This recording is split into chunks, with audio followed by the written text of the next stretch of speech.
Hi, everyone, and welcome to the first episode of the Sania Farooqui show. I am thrilled to have with me today Masooma Ranalvi. Before I begin, here's a quick introduction about her. Masooma is a British evening scholar, an Aspen New Voices Fellow, and a Mott storyteller. She has worked on conflict resolution and communal harmony and gender empowerment in India. Masooma is actively involved in the women's movement in the country. Being a Muslim, she focuses on issues concerning Muslim women and has been campaigning on several issues impacting the basic freedom of Muslim women as such. In 2015, Masooma Ranalvi founded We Speak Out, a Bohra Muslim women's collective to build awareness on FGM, that's female genital mutilation in India, and promote legal advocacy on the subject. Masooma has played a pivotal role in building a movement against FGM in India and bringing the India story on the world map. Masooma, thank you so much. It is wonderful to speak to you again after almost 5 years. And we are kickstarting the Sania Farooqui show by having you here. So thank you so much. Um, before we start talking about FGM, can you tell us a little about what is female genital mutilation? What type of there are various types that are practiced around the world. What is it that is practiced in India? And also, what led you to begin the FGM movement in the country, say about 5 years ago? So first and foremost, thank you so much, Sania, for inviting me and to be the first on your show. And it's actually been an incredible journey. Very We well spoke planned. Yeah, 5 years ago, and that was the time when We Speak Out was just was born. It was just in its very very nascent stages. So yeah, it's a journey which we've traveled maybe together in that sense. So it's been a long road, and it's been a really tough road also in many ways. So the work I do primarily surrounds female genital mutilation, and female genital mutilation is a practice which exists across the globe. Many people mistake it to be African practice, and it happens predominantly in the African subcontinent, but that's really not the case. It exists everywhere, literally in all the continents of the world, and it even exists in India, and I'm a survivor of this practice. So what is female genital mutilation? Um, as the name suggests itself, it's a very very old traditional practice under which a part of the female genitalia is cut. The part which is cut is the clitoris, and the World Health Organization defines female genital mutilation as an alteration of the female genitals for non-medical purposes. There are four types of FGM which are practiced across the world. Type 1 is where just the tip of the clitoral hood is removed. Type 2 is where the clitoral hood and the major labia are removed. And in type 3, which is actually the worst form of FGM, where the entire external genitalia of a woman are kind of removed, and the vaginal opening is sewed up, except for a little tiny opening for urine to pass. And this is a practice which also causes a lot of death amongst women. And type 4 is essentially any nick or prick to the female genitalia. So these are all the four types of practice. All four of them are harmful physically, psychologically, and sexually. And the reason pertaining to this in various cultures and communities across is to curb and curtail a woman's sexual desire. Just a little word about the anatomy of a woman, because when I started my journey, really, I myself did not know anything about it. The clitoris is one part of the female anatomy which is responsible for the female orgasm. And it's the only part of a woman's anatomy which essentially is for sexual pleasure. And the entire practice of FGM is centered around the clitoris, and the practice involves the removal of the clitoris. So by direct implication, it is to control and contain female sexual pleasure. Yeah. So in India, what type is practice? What do we So see? in India, the practice is typically type 1 or type 4, but largely it's type 1, where the clitoral hood is removed. And essentially what happens is, see, the clitoris is a very, very small organism which is there uh, externally. And the clitoral hood is again a very, very small part of the body. And in removing the clitoral hood, which is normally done at a house or in the house of a midwife with primitive tools like a blade or a knife, and even if it is done in a medical atmosphere, the removal of the clitoral hood results in the removal of the clitoris as well. And all this is essentially a bundle of nerve endings. There are almost 7,000 nerve endings on the clitoral hood and the clitoris. So you can imagine what a painful procedure this is, and the kind of lifelong impact it has. You know, a simple example I always give people: when you have a tooth problem and you get a root canal done, which is to remove the nerve, the amount of pain you undergo for one nerve. Here we are talking of 9,000 nerve endings. So the kind of pain and the kind of sensitivity that part of the body has. And it is that part which is being willfully damaged, removed, cut, and destroyed. Yeah. And how old are the girls when they're taking for, getting this particular thing done? Yeah, again, the ages are different across cultures. So in my community, which is the Bora community, it is 7 when the girl enters her 7th year that this is prescribed. In countries like Indonesia and Malaysia, it is done at birth. It's done to infants. In a lot of other communities, it happens, just before puberty. So it would be 10, 11 years. So there are different ages across, but we do it at the age of 7 in India. But the point is that a woman has no right. A girl whose body is being more or less destroyed like this has no option, no right, is not even aware of her rights as a woman, whether she wants to keep it, does not want to keep it, whether she wants to be part of the practice. That is not sort of discussed or even mentioned. So, in your case, how old were you when you realized that you had undergone this? Yeah, so even in my case, I was 7. I turned 7, and this happened to me. Uh, Definitely, there is no question of discussion. Okay, so for one, it's a child, and so there's no question of consent involved here. But over and above that, there is no discussion which happens with a child. You know, when you take a child to a doctor, you prepare a child that, okay, you're going to get a shot or the doctor is going to examine you. In this case, we're taken under a subterfuge. So I was told by my grandmother that, okay, let's go for an outing.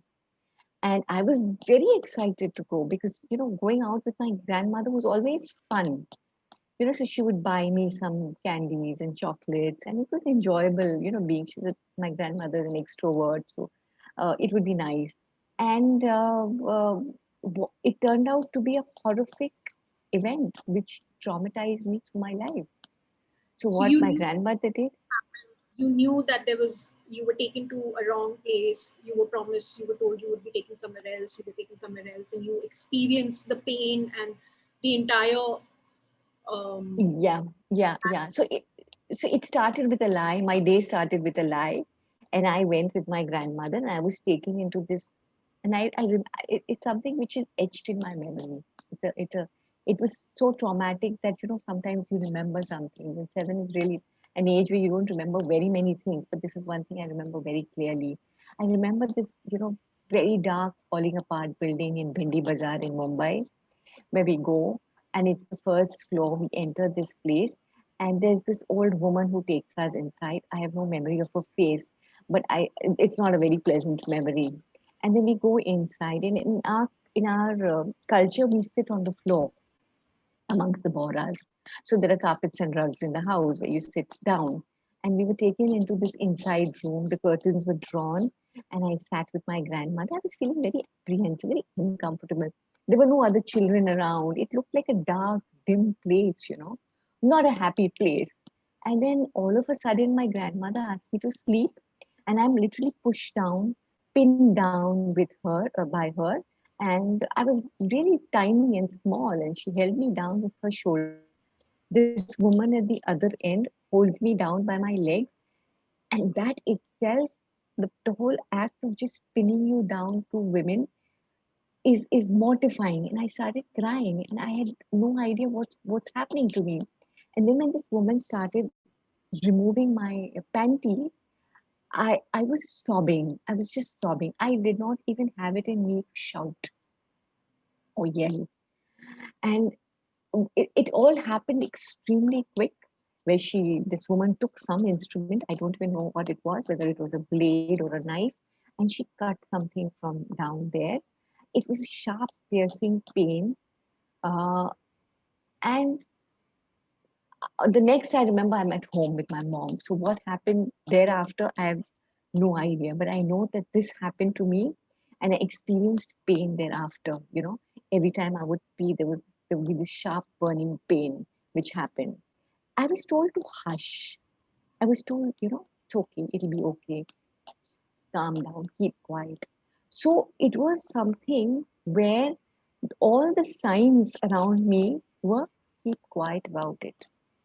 Do not talk about it, which is what I did as a child, and then as an adult, and as a grown up, as a young woman, till I got courage to one day say, hey, but this happened to me, and I have not spoken about this ever. How old were you when you realized what had happened to you?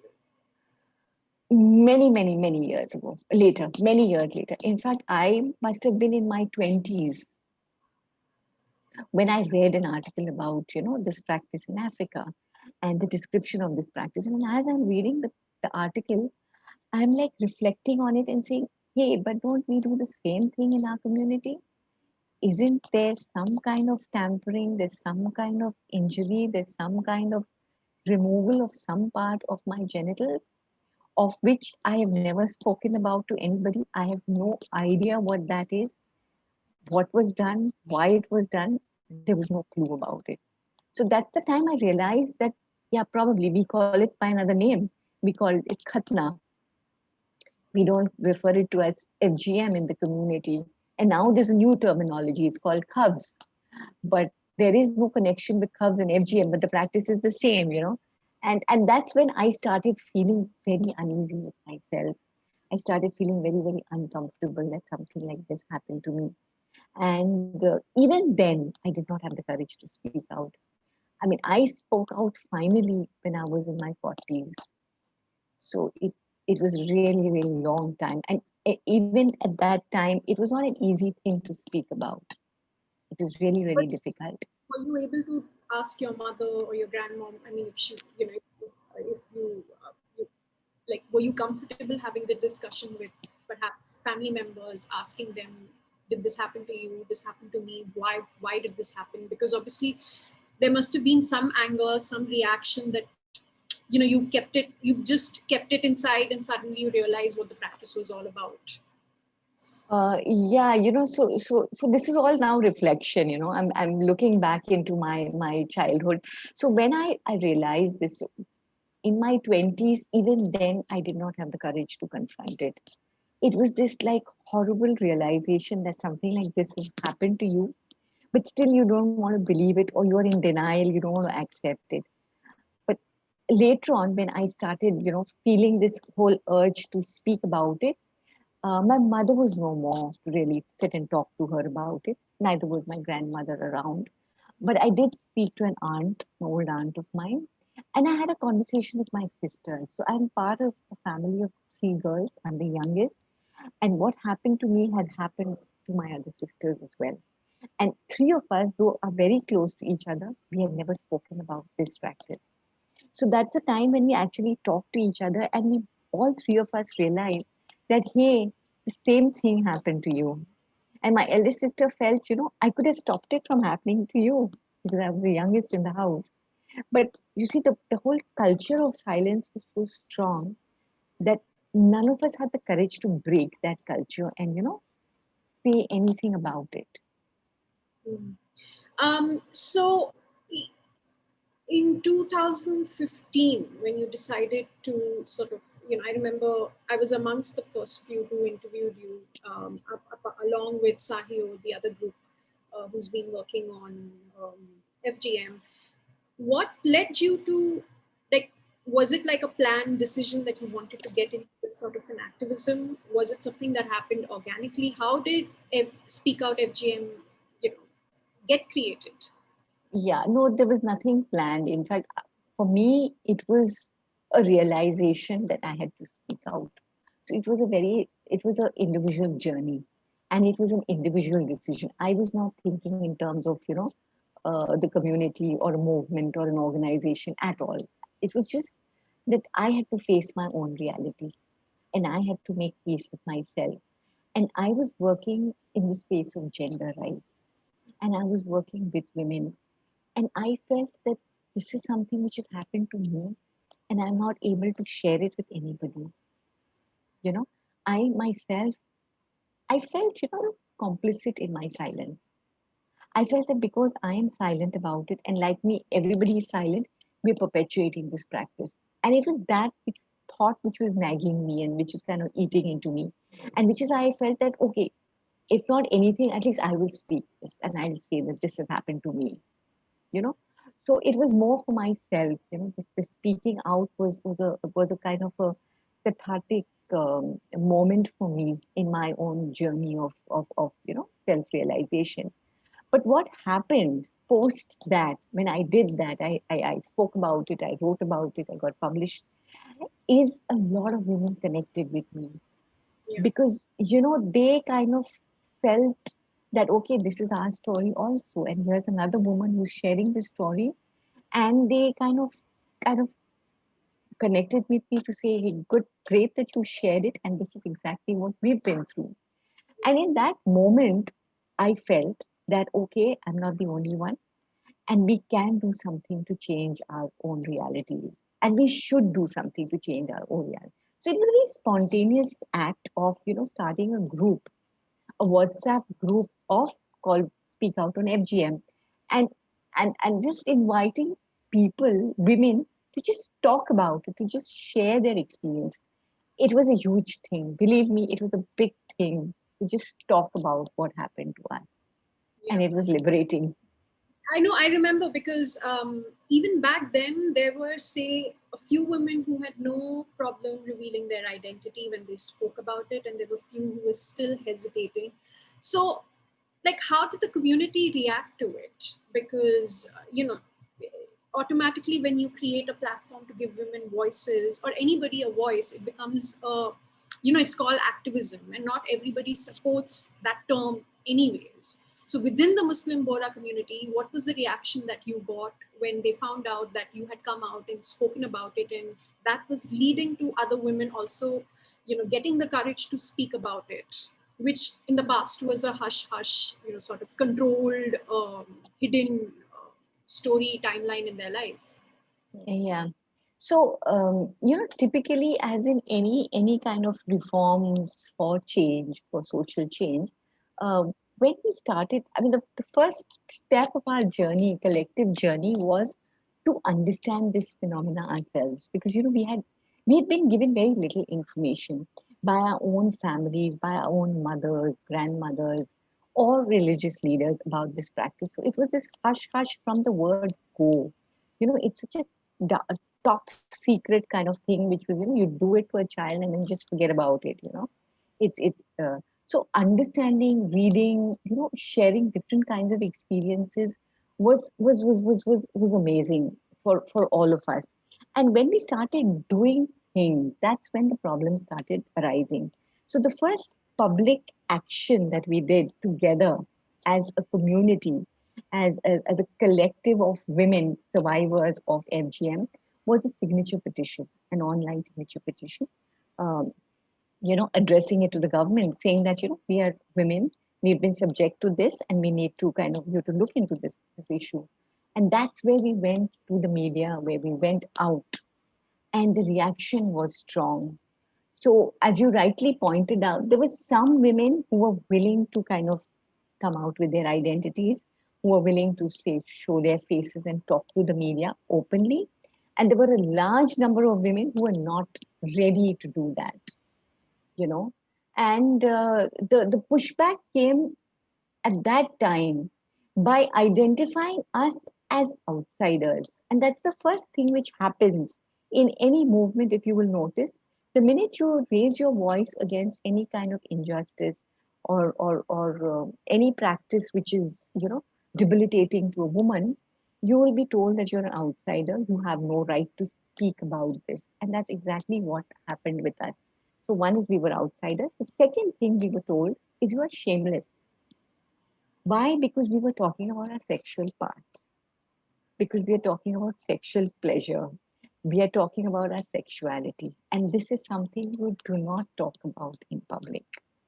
So we were these shameless women who were from outside, who had no business, really talking about all this. And so that was the, and as we moved along and as we started garnering more support, as there was curiosity amongst people in the community to know, hey, what is it that these women are talking about? What is this practice? Does it really exist? Because a lot of the men did not know that this practice exists in the community. A lot of the young mothers, young women, old women started reading about what happens and, were shocked that we do something like this, which is so harmful to us and our bodies and our lives, literally. And as these questions started coming out and as these conversations started becoming more intense, the pushback took another form, and that form was, through women. So we kind of faced opposition from another group of women who came Muslim out, Bora Muslim women, under this whole banner of DBWRF, which is Dawoodi Bora Women for Religious Freedom. And primarily, they were opposing us and saying that what we are saying is against religion, and they stand for the freedom of religion, as if we don't stand for freedom of religion. Counterposing that, and saying that this practice is part of freedom of religion, and it has to be upheld. So this was a more insidious kind of a pushback, Yeah, which is propelled by women against women, literally. yeah. But did they understand that while, like, fine, it's according to them, all about religious freedom, but what about women's freedom? Like, it's the woman's right to decide what happens to her body, what goes on, and also keeping in mind the hygienic and the health implications, because sometimes, as you mentioned, there are infections, they're not done properly, it could lead to deaths. Have they, like, in the due course, the conversation also revolved around rights to rights provided to a woman? So you see, this is an ongoing thing. And to counter what we are saying, uh, it's interesting how everything gets couched. So when we talk of barbaric conditions in which it is practiced, they say, okay, we will make sure the conditions are better. When we talk of, unscientific methods, they say, okay, we will use operating procedures which are up to the mark, without really going into the ideology behind the practice, without really understanding that you can do it in the best of conditions, you can do it in the most sanitized medical environment, but still you are damaging my genitals and you are harming me. Yeah, I think I So remember in 2015 it was when in Australia, despite it being banned, there were a case that had come up where a family had taken their daughter to the hospital to get FGM, and they got caught, and it was all over the news. So even if it's legally banned, it's socially still practiced.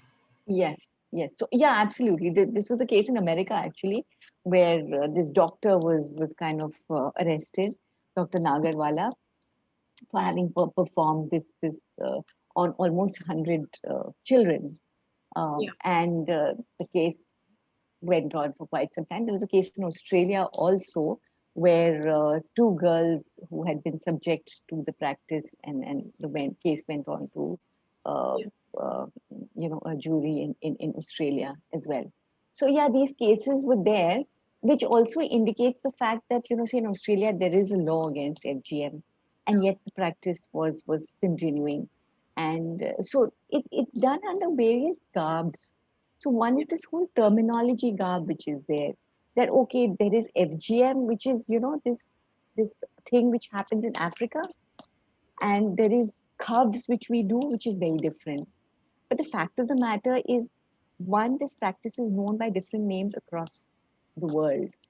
FGM is a United Nations given name, but in communities it's known as khatna, kitna, khavs, The different. essence is to curb the woman's sexuality at the end of the day. And the practice is the same. So, you call it whatever name you want, but the practice involves the removal of a part of the genitalia of a woman, you know. Yeah. So there is no doubt about that. But terminology becomes a very big issue, and it becomes a counter, because that's exactly what is being told in the Supreme Court also, where the case is pending. There is a case, PIL, which has been filed in the Supreme Court challenging the constitutional validity of this practice in India. And the whole argument is that, there is no FGM in India. So What we are doing is hubs. it's still not legally, officially sort of acknowledged by the government of India that FGM is practiced in India. Is it still that case? It is still that case. It is still that case as of today. We're speaking in 2020 November, And and what's the still, reasoning behind that? pardon? What is the reasoning behind that? Why is this not acknowledged despite Uh, FGM movement and despite sort of all the activism that has been done? Actually, that's a very interesting question, and it's a question worth really pondering on, as to why is it that the government is not really supporting women who are working for social reforms within their own community. The perception of the Muslim community is that they are backward and that they are barbaric in their practices. That is the general perception in a kind of an atmosphere we are in, which is a Hindu majoritarian right ruling state. Now, if you look at it, within that perception, the fact is today we Muslim women are fighting against a practice within our own community. Logic and reasoning would be support us, strengthen our hands in fighting a practice which is barbaric, which is, harmful, which is in contravention to human rights, which is in contravention to international laws and our constitutional laws. It would be that. But ironically and strangely, when it comes to FGM, there is a kind of silence from the government. And this is, I'm talking about 5 years now. In these 5 years, the number of times we've petitioned to governments and government bodies, whether it's the National Commission for Women, whether it's the National Human Rights Commission, whether it's the Ministry of Women and Child Development, or even the Prime Minister, we have written an open letter, addressing to the Prime Minister of India, that there is this practice, and we are Muslim women who are asking for a change, who are asking for reforms within our community. Why are you not supporting us? And interestingly, in the Supreme Court, the government, through its Attorney General, has put in an affidavit saying there is no evidence of FGM in India. The same question which has been asked in Parliament twice, once in 2011 and once in 2018 or 19, I think 2018, by Shashi Tharoor. In both these questions, the question was asked about the practice of FGM in India and what is the government doing to stop this practice. The response is, which is there in public domain, is there is no evidence of FGM in India. Now, we are the survivors of this practice. We've gone public. Our testimonies are out there. We've spoken to the media. We Speak Out has done a detailed study. It's a qualitative study in which we have outlined, exhaustively what is the practice, the nature of the practice, how it is performed, the numbers of how many women have been subject to it, and the kind of impact this has on their health, their sexuality, and their mental health. And yet, and these studies have gone to the government. All these studies have been presented to the government. It's, and yet there is this silence, and yet there is this denial that FGM exists in India. So the question is why? Why? Why is there this silence from the government, which on the one hand, if you remember at the time of triple talaq, our prime minister had made the statement that his heart bleeds for Muslim women. But we are also Muslim women and we are also asking for something. Why is it not bleeding for us? So, Masooma, in India, we are still sort of waiting for it to be acknowledged. What about in the international, space? Has it been accepted? Has it been acknowledged? Because I remember 5 years ago, again, when I was working on the story, the focus was never on India. And I remember having a conversation with an editor who said, yeah, but we are doing stories on FGM in Africa and Egypt, not on India. But has that changed, or what kind of support have you got till now? So it's all a process and it's all a very hard road, which we realized as we started working. So I mean, I think from a space where we were not recognized, and everybody had this shocked look. India and FGM, with kind of nothing like this happens in India. From there to where we are today, I think we worked really hard in kind of make ourselves counted. So Yeah. we've kind of stepped into every opportunity we've got to kind of represent India and say, hey, listen, we may be small in numbers. India is a 1.38 billion country, and in that, if you see the Bora community, which would be about 2 million strong, so it's really minuscule, but 2 million really is not such a small number if you look at it globally. And 75% of this community is women in this community are subject to this practice. So it's really not such a small number. And even if it is a small number, really that is no reason or justification to kind of ignore Yeah. them and the practice in that community. So we have at every step of the way kind of said that this is happening in India. We are the survivors of this practice. We are working within our community to eliminate this practice, and we need you to acknowledge this. One. Two, we need you to support this. And three, we need you to amplify our voices at the global level.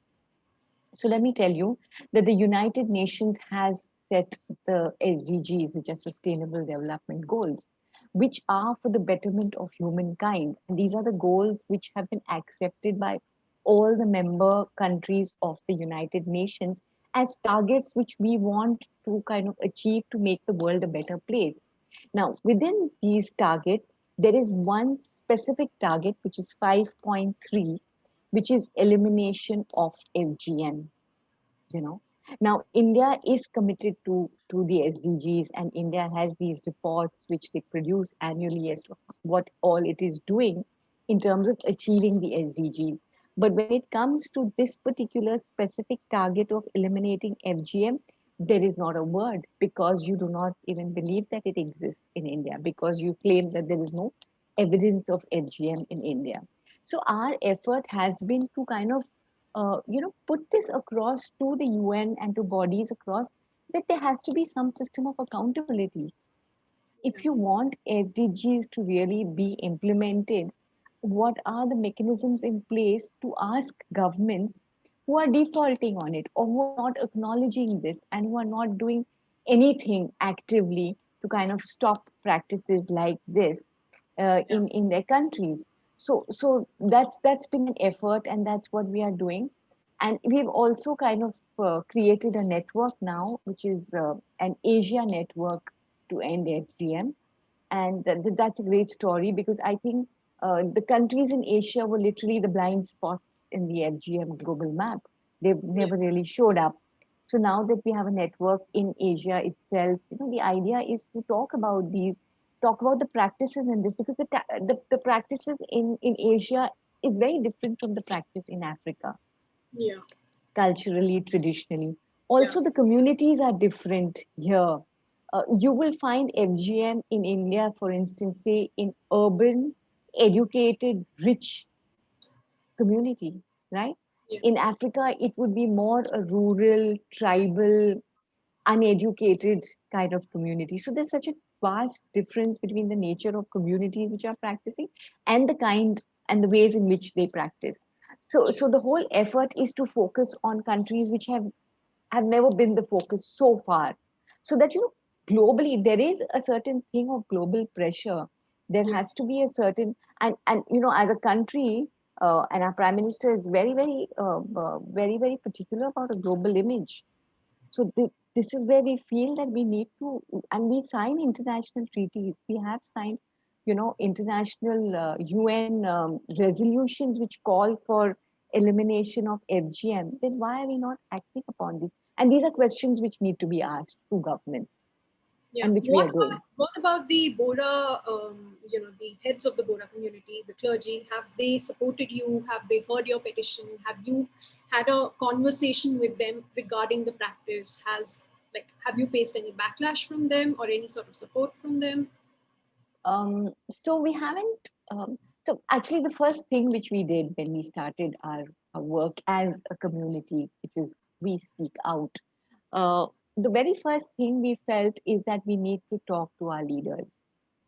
We need to talk to our religious leaders, and we need to tell them that we, as women of the community, want you to introspect, want you to look at this practice more deeply, want you to look at it in the context of the modern times that we are living in the context of the kind of harms it is causing us in our lives, and to kind of reform Yeah. from within.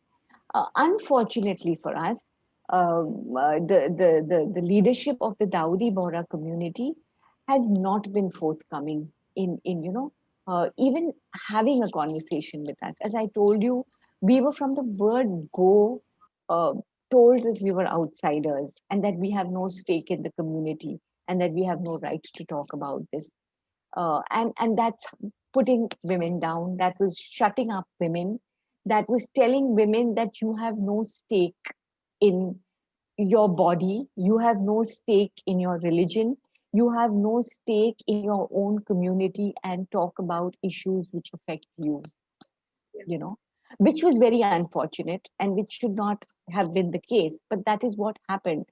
Yeah. And but nevertheless, the process continues because there are so many individuals in the community, and you may have one clergy and one head of the religious community, but then there are others also, and there are other religious leaders also, and it's all about negotiating the space with them, talking to them, and the process of reforms is essentially about that, and Is and this and space we're trying.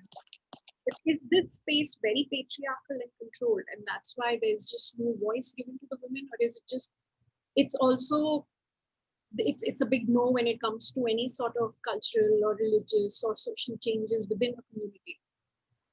Most definitely, it's patriarchal. And in fact, all the decisions, if you see, regarding women, regarding women's lives, regarding women's bodies, regarding women's sexuality, are made under this whole purview of religion, which is essentially controlled by men. And women have no say at all. In fact, I think it's an extremely brave thing that the women of my community have done in coming out and speaking about these practices.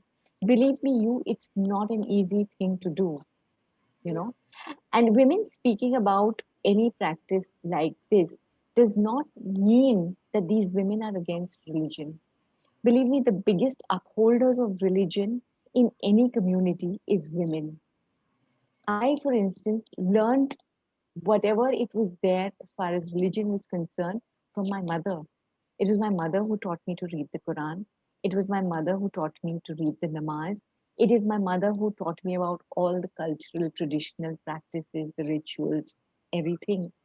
And yet, it is the women who, when they start questioning certain things, are put down and have told that you have no say in religion, you have no stake in this, and you're not going to be allowed to this. So, yes, it's an extremely patriarchal setup. And it's also a setup where a lot of rights of women are curtailed. And I think this is not just of Islam or the Muslim community. I think it exists across the religious spectrum. Yeah, and the conflict here is that between the two, from the freedom of religion perspective, which anyways in different various ways is always or most of the time under threat across the world, not just Islam, but when it comes to any religious battle, you're always trying to sort of justify why we need to preserve the the freedom of religion, and at the same time we are Yeah, trying to fight that it's also about the right a woman has to her body, to her existence, to having a voice, to being heard. But it's just sort of getting lost in translation and lost between these two yeah. topics here. But And I would like to add one more thing is that you can never justify this whole thing of freedom of religion or right to freedom of religion can be used as a measure to justify violations of rights of women. It you cannot hold it that it's taboo to ask for women's rights and which will take priority over intolerant beliefs. So I think there has to be a coming together of this thing somehow, and this has to happen. And in this context, I'd like to point out that what we've seen in the world, especially in a lot of African countries, a lot of religious leaders have stepped up and they have, kind of spoken against this practice, and they have said that it's got nothing to do with the religion. These are cultural, traditional practices, and they should go. So it is possible. This reconciliation is possible. So they are not two mutually exclusive compartments. So I think we need to look at gender rights and women's rights outside of this taboo space of religion. yeah. All right. On that note, Masooma, I'm going to say thank you so much. As always, it has been wonderful speaking to you. Thank you for always sharing your story and always being willing to come forward and speak. I wish you all the very best of luck with your work that you've been doing, which is so inspiring. And obviously, it's bold, it's courageous, it's everything a woman in today's world, time and world needs to be. So good luck on that. And for those of you who have just tuned in, who've watched the show, thank you so much. I hope that you will follow the Sania Farooqui show on YouTube, on Twitter and Facebook, and please do subscribe. This is a weekly show, and I'm going to be coming up with many more such interesting conversations with women from all over the world. So thank you for joining in, and I hope to see you all again next week.